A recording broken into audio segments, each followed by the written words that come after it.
The live TV, सच सबसे आगे। दोस्तों, चाहे वो ज्ञानवापी मस्जिद का मसला हो या फिर नबी की शान में गुस्ताखी का मामला, लेकिन जब तक यहां के मुसलमान चीखते चिल्लाते रहे, उनकी आवाज को दरकिनार किया जाता रहा। लेकिन जैसे ही अरब देश की तरफ से आपत्ति जताई गई, फटकार लगाई गई, उसके बाद कार्रवाई का दौर शुरू हो चुका है। आज उसी दौर को हम आपको दिखाने जा रहे हैं कि कितनी तेजी से लगातार गिरफ्तारियां की जा रही हैं उन लोगों की जिन लोगों ने पैगंबर मोहम्मद साहब की का अपमान किया था, उनके बारे में गंदे शब्दों का इस्तेमाल किया था, जो मुसलमानों को तंग कर रहे थे। और ये सब संभव कैसे हुआ है? यहां के मुसलमानों की आवाज की वजह से नहीं, बल्कि अरब देश की फटकार के बाद, जिसके बाद अब बवाल मचने लगा है कि यहां के मुसलमानों की आवाज क्यों नहीं सुनती है सरकार। नमस्कार, मैं हूं प्रज्वल गौतम और आप देख रहे हैं द लाइव टीवी। हाल ही में आपने देखा होगा कि किस तरीके से जो अरब देश हैं, जिसमें कतर है, ओमान है, कुवैत है, इन तमाम लोगों ने आपत्ति जताई थी कि नबी की शान में जो गुस्ताखी भारतीय जनता पार्टी के प्रवक्ताओं ने की, नवीन कुमार जिंदल हो, नुपुर शर्मा हो, इसकी निंदा की थी और उन्होंने साफ तौर पर कहा था कि प्रधानमंत्री को माफी मांगनी चाहिए। इससे पहले आपने देखा कि मुसलमान समाज भी लगातार यही आवाज उठा रहा था, लेकिन उनकी आवाज को तो दबा दिया जा रहा था। बंद का आयोजन किया जाता था, उसे बवाल घोषित कर दिया जाता था, इस तरीके से दंगे होते थे, उसमें ही मुसलमानों की गिरफ्तारियां होती थी, तमाम चीजें चल रही थी। लेकिन जैसे ही अरब देश का इसमें हस्तक्षेप हुआ, या यूं कहें अरब देश इसमें कूद पड़े, उन्होंने दबाव बनाना शुरू किया, मोदी सरकार बैकफुट पर नजर आई और उसके बाद उन्होंने नुपुर शर्मा और नवीन जिंदल को सस्पेंड कर दिया। गिरफ्तारी अभी बाकी है, वो भी जल्द हो जाएगी। लेकिन इन सब के इतर कई और चीजें हैं जो हम आपको दिखाने जा रहे हैं। घटनाक्रम देखिए कितनी तेजी के साथ घटा है, यानी अरब देश के सामने किस तरह से घुटने टेक दिए गए हैं, वो हम आपको दिखाना चाह रहे हैं। क्योंकि अपने देश के मुसलमानों की आवाज़ों को लगातार दबाने की कोशिश की जा रही थी, लेकिन विदेशी जो लोग हैं, जो अलग अलग देश हैं, अरब देश हैं, इस्लामिक देश हैं, उन्होंने दबाव बनाया तो उनके सामने झुकती हुई नजर आ रही है सरकार। ये क्यों कह रहे हैं, अब हम आपको सिलसिलेवार तरीके से बताते हैं। सबसे पहले आपको लेकर चलते हैं ज्ञानवापी पर। ज्ञानवापी मस्जिद मामले को लेकर देखिए जिस तरह का फैसला आया, क्योंकि जब ये पूरा का पूरा मुद्दा उठा था तो आपको याद होगा क्या हो रहा था। उस मुद्दे के दौरान आपने देखा होगा कि आनन फानन में ये आदेश जारी कर दिया गया कि जो कथित तौर पर शिवलिंग मिली है, जिसे फव्वारा कहा जा रहा मुस्लिम समाज की तरफ से, बिना जांच रिपोर्ट आए उसे सील कर दिया जाए, मस्जिद का वो एरिया सील कर दिया जाए। यानी कि अगर ऐसा ही मुद्दा उठा दिया जाता मस्जिद मंदिर को लेकर तो सील नहीं किया जाता, पहले जांच रिपोर्ट आती। लेकिन जांच रिपोर्ट आने से पहले ही आदेश दिया गया था कि उस हिस्से को सील कर दिया। वो क्यों था? क्योंकि हिंदुवादी संगठन की तरफ से लगातार दबाव पड़ रहा था। ये दबाव की पूरी कार्रवाई देखने को मिल रही थी। जांच रिपोर्ट आए बिना ही मस्जिद का वो एरिया सील कर दिया गया था, आदेश दे दिया गया था, उससे और बल मिल रहा था हिंदुवादी संगठन को।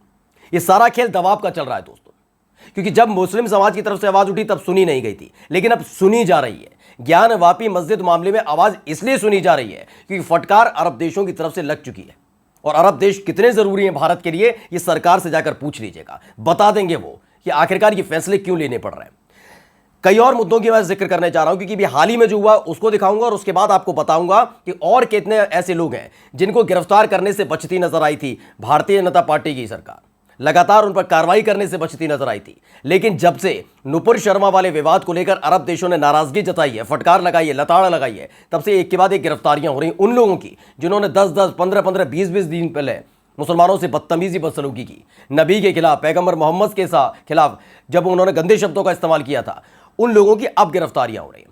तब से सबसे ताज़ा मामला जो है वो है अविमुक्तेश्वरानंद से जुड़ा हुआ।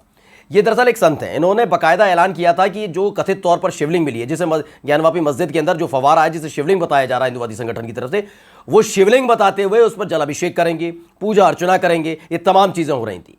और इसको लेकर इन्होंने बाकायदा सत्याग्रह शुरू कर दिया था, अन्न जल त्याग दिया था। कोर्ट में मसला चल रहा था, तब तक मामला निकल कर आ गया नुपुर शर्मा वाला। नुपुर शर्मा वाले मामले में मुसलमानों की आवाज सुनी नहीं गई। हमने आपको पहले ही बता दिया कि अरब देशों की आवाज सुनी गई, सस्पेंड करना पड़ा नुपुर शर्मा को, दिल पर पत्थर रख के सस्पेंड करना पड़ा, नवीन कुमार जिंदल को सस्पेंड करना पड़ा। और जब सस्पेंड करना पड़ा तो इसका असर भी दिखने लगा। अब आदेश जो आया है वो सुन लीजिएगा। बीबीसी ने छापा है, बनारस के ज्ञानवापी मस्जिद परिसर में कथित शिवलिंग पर पूजा अर्चना करने की याचिका खारिज। ये किसने डाली थी? अविमुक्तेश्वरानंद ने। और आखिरकार इन संत को, जो अविमुक्तेश्वरानंद है, जो लंबे समय तक भूख हड़ताल पर बैठे हुए थे, अन्न जल त्याग कर कि मैं तो करके जाऊंगा, उनको लग भी रहा था, क्योंकि माहौल ऐसा बन भी गया था। ज्ञानवापी मस्जिद को लेकर आप देखेंगे तो माहौल ऐसा बन भी गया था, ऐसा लगने लगा कि हाँ भाई ये तो लग ही रहा है, ये तो मंदिर ही है। मीडिया अलग बना रही थी, जिस तरह से चीज़ें निकल कर सामने आ रही थी उसको बताने की कोशिश की जा रही थी, भाई तुम मंदिर ही है, ये तमाम चीज़ें चल रही थी। तो इनको भी लग रहा था कि अन्न जल त्यागूंगा, आदत तो थोड़ी बहुत है, ये चल जाएगा। लेकिन याचिका खारिज कर दी गई है, यानी उसका असर यहां तक दिख रहा है। अब ये दिखने लगा है और मसलों पर भी दिखने लगा है कि अब ये सब चीज़ें चलेंगी नहीं, बैकफुट पर चीज़ें नजर आने लगी कि ये जो अत्याचार की सीमाएं और पराकाष्ठाएं पार की जा रही ना, दबाने की जो कोशिश की जा रही है, अब वो चलेगा नहीं, क्योंकि दूसरे दबाव ने आकर यहाँ पर काम कर दिया है। अब दूसरा मसला उठाते हैं। अभी मुक्तेश्वरानंद का मसला आप समझ चुके हैं, अब आप देखिएगा अलग अलग चीज़ें बताते हैं। द क्विंट ने खबर छापी है जिसमें उन्होंने बाकायदा बताया कि बीजेपी यूथ लीडर हर्षित श्रीवास्तव को पुलिस ने मोहम्मद साहब पर अपमानजनक टिप्पणी के 4 दिन बाद गिरफ्तार किया है। ये शख्स वो है जिसने पैगंबर मोहम्मद साहब पर अपमानजनक टिप्पणी की थी और इसको भी गिरफ्तार नहीं किया जा रहा था। बवाल हो रहा था, बोला जा रहा था कौन कौन से ये नेता हैं जो गंदा बोलते हैं, जहर उगलते हैं, नफरत फैलाते हैं, लेकिन अपने यहाँ की मुसलमानों की सरकार सुन कहाँ रही है। तो कोई कार्रवाई नहीं हुई। मुसलमान सड़क पर उतर जाए तो उपद्रव हो जाता है, दंगा हो जाता है, फिर मुसलमानों को गिरफ्तार कर लिया जाता है। मुसलमान समझ नहीं पा रहा है, इसलिए इस मसले को लेकर सड़क पर नहीं उतरा था, ना उसने कोई बंद का ऐलान किया था, वो नुपुर शर्मा तक ही सीमित रहा था।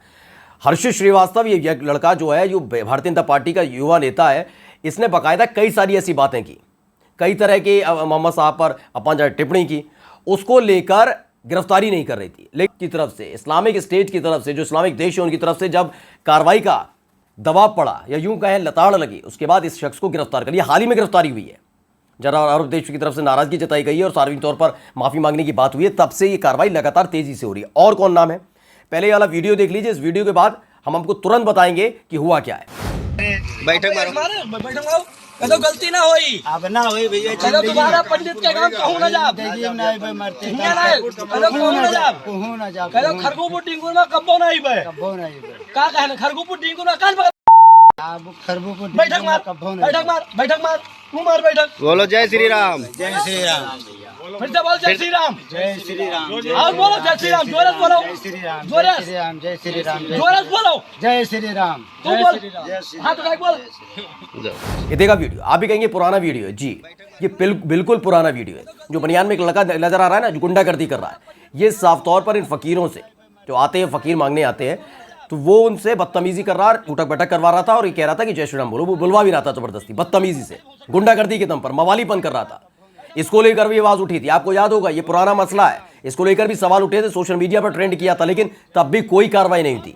लेकिन आपको जानकर आश्चर्य हो जाएगा, चौंक जाएंगे आप कि इसकी भी गिरफ्तारी हो चुकी है। अभी हुई है गिरफ्तारी। इसे इसलिए गिरफ्तार करना पड़ा है क्योंकि दबाव है। अब तमाम उन लोगों के खिलाफ कार्रवाई तेज गति से हो रही है जिन लोगों ने बाकायदा जहर उगलने का काम किया, नफरत फैलाने का काम किया पैगंबर साहब के खिलाफ और साथ साथ नबी के खिलाफ, जिस तरह की शब्दावली का इस्तेमाल किया। अब उनको चुन चुन कर इकट्ठा किया जा रहा है और गिरफ्तार करके डाला जा रहा है, जिससे एक संदेश देश से बाहर भी जाए। क्योंकि न केवल कतर ने यह शर्त रखी कि सार्वजनिक तौर पर माफी मांगे, बल्कि कुवैत ने साफ तौर पर ऐलान कर दिया कि हम अपने यहाँ से कुछ लोगों को भेज दे रहे हैं जो हिंदू हैं, यहाँ के रहने वाले, जो नौकरी करते थे, उन्हें नौकरी से निकाल दिया है, टिकट थमा दी गई है, बकाया चुका दिया गया है। उनसे कहा अपने देश में जाके नौकरी करिए, क्योंकि ये सब चीज़ें झेल नहीं पाएंगे और सह नहीं पाएंगे जिस तरह की बदतमीजियाँ हो रही हैं। और इसका असर दिख रहा है। इंटरनेशनल स्तर पर देखें तो बहुत बड़ी बेइज्जती हो रही थी, अपमान हो रहा था देश का। उसके बाद अब इन लोगों को चुन चुन कर, जो पुरानी वीडियो है ना निकाली जा रही है, अच्छा ये गलती कर रहा था इसे भी डालो, वरना पता चला कि अभी तो एक की कार्रवाई की जाए तो एक छूट जाएगा, तो उसको लेकर फिर से अरब देश या इस्लामिक देश हम पर निशाना ना साधें। रणविजय सिंह है, पत्रकार है, उन्होंने भी लिखा है यूपी के कानपुर का तुषार शुक्ला धर लिया गया है। कौन है तुषार शुक्ला? अभी हाल में आपको याद होगा, कानपुर दंगे के बाद ये सड़क पर निकलता है, गुंडागर्दी करता है और जो मुस्लिम दुकानदार वहां पर फड़ लगाकर बैठे, जो कपड़े बेच रहा था, उससे बदतमीजी करता। पहले वीडियो देखिए, इसको गिरफ्तार करने की मांग उठ रही, नहीं कर रहे थे, लेकिन तुरंत कर लिया गया गिरफ्तार। देख लीजिए। हमारे ऊपर गुम्मे चलवाए, हमारे ऊपर पत्थर चलवाए और हमारी मैं तुम्हारा नंबर बुलाऊं और तुम लोग भी हिंदुओं के देखते नहीं हो इन लोग को।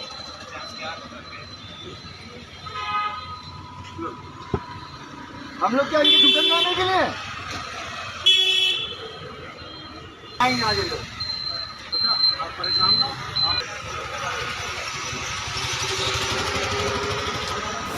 मैं दावे के साथ कह सकता हूं दोस्तों, मैं दावे के साथ कह सकता हूं कि इससे पहले आपने कभी भी इस तरह की तेज गति में गिरफ्तारियां नहीं देखी होंगी।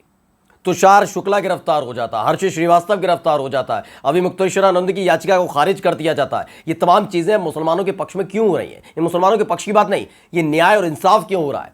क्योंकि एक दबाव है, वैश्विक दबाव है, जो लंबे समय से पड़ नहीं रहा था। 11वीं मस्जिद मामले को लेकर कई अरब देश ने नहीं बोला, इस्लामिक देशों ने नहीं बोला। कुतुब मीनार, ताजमहल को लेकर, जामा मस्जिद को लेकर, टीपू सुल्तान की मस्जिद को लेकर विवाद कर रहे थे, तोड़ देंगे और वहां मंदिर बना देंगे, कभी किसी ने आवाज नहीं उठाई। नबी के खिलाफ आवाज उठाई और उसका असर अब यह है कि एक एक कर चुन चुनकर लोगों को गिरफ्तार किया जा रहा है। बीजेपी के तमाम नेताओं के गिरबान पर हाथ डालकर उन्हें जेल में ठूंसा जा रहा है। क्योंकि उनके चलते इतनी फजियत हो गई है मोदी सरकार की कि अब अंतर्राष्ट्रीय स्तर पर साख बहुत डाउन होती नजर आ रही है। सोचिए, हमारे देश के प्रधानमंत्री से यह कह देना किसी देश की तरफ से सार्वजनिक तौर पर माफी मांगे, वो अपमान से कम नहीं है। और यही वजह है जिसके चलते अब तेज गति के साथ माहौल बदलने भी लगा है। नमस्कार। द लाइव टीवी, सच सबसे आगे।